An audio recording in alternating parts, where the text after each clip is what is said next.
Hi everybody, I'm Mrs. Dunn, and what I wanted to show you in this screencast is an overview of the table method. We use the table method to solve linear programming problems, and today what we're going to do is talk about a standard maximization problem. So what I want you to learn from this video is, first of all, what exactly is a standard maximization problem? What are the restrictions that make it a standard maximization problem in standardized form? I want you to know the difference between an I system and an E system. I want you to know how to convert from an I system to an E system. I want you to understand what slack variables are. This step 5, or not step 5, but this item 5, I'm going to show you this in more detail in another video. So I'm basically going to give you the overview of it here. I will show you a completed problem, and I want to talk about it and point out what the feasible solutions are. But I'm really going to walk you through this fifth item in another video.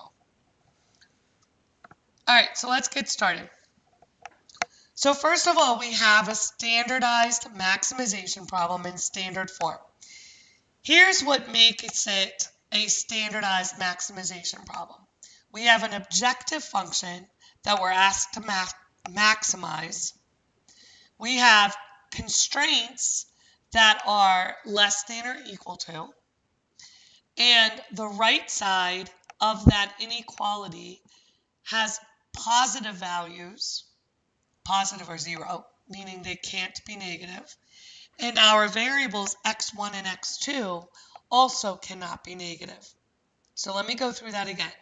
We're asked to maximize the objective function. That makes it a maximization problem.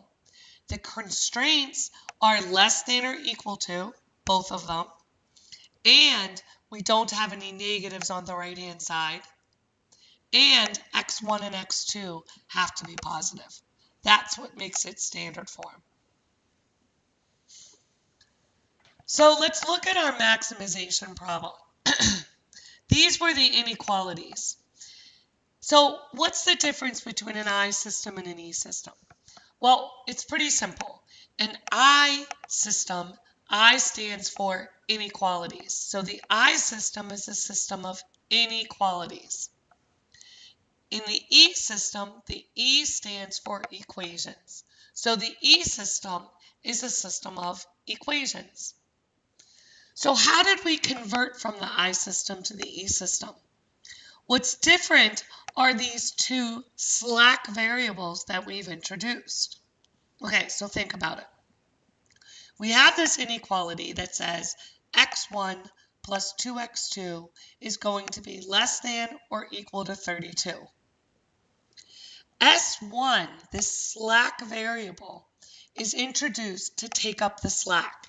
If x1 plus 2x2 is indeed less than 32, then S1 takes on the value that brings it up to 32. So x1 and x2 add up to something less than 32. When we add S1, it adds up to 32. We do the same thing with the second constraint, introducing a different variable, S2, to take up the slack, to make 3x1 plus 4x2 plus S2 be equal to 84. Here's an outline of how you actually use the table method to solve that maximization problem.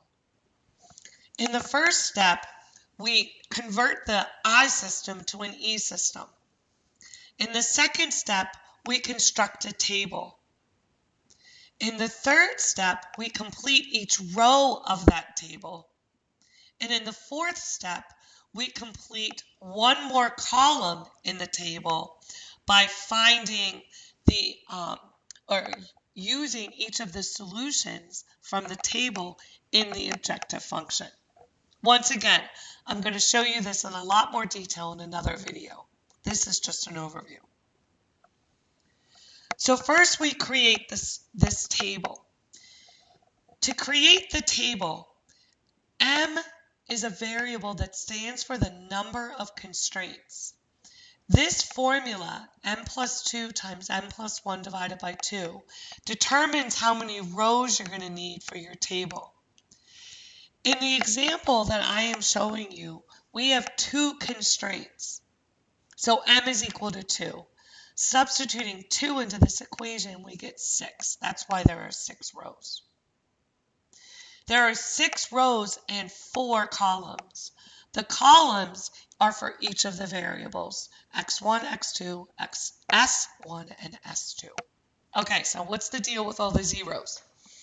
If you remember from the outline of the method on the previous screen, we have to assign 0 values to 2 variables in each row. So in the first row, I assign x1 and x2 the zeros. In the next row, x1 and s1. In the next row, x1 and s2, then x2 and s1, x2 and s2, s1 and s2. Do you see how that covers every different combination that you could have for 2 zeros in each row?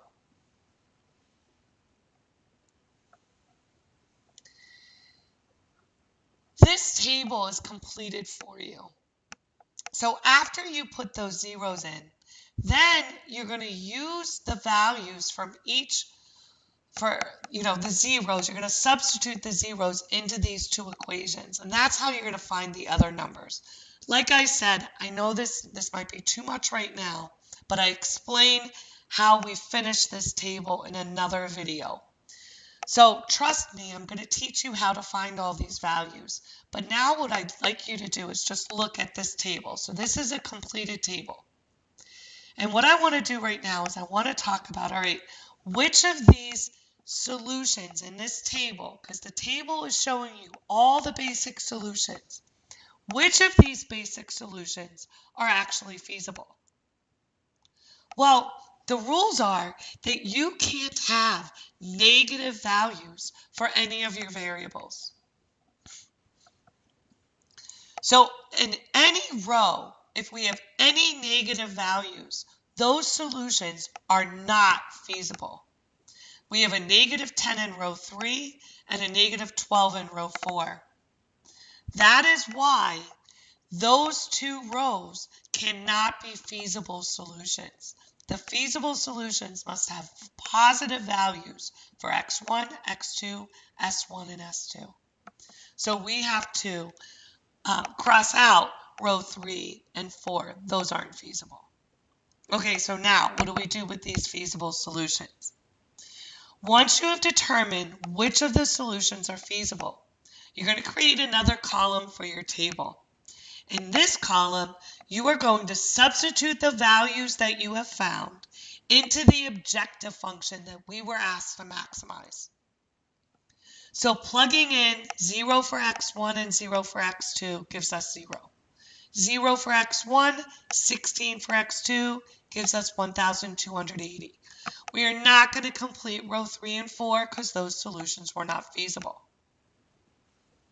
28 for x1, 0 for x2 gives us 1,400, and 20 for x1 and 6 for x2 gives us 1,480. So look at this last column. We were asked to maximize this objective function p. Which of these values is the biggest? Simple. It's the last one, row 6. So in row 6, we find our optimal solution. The maximum value of p is 1,480, and it occurs when x1 is 20 and x2 is 6.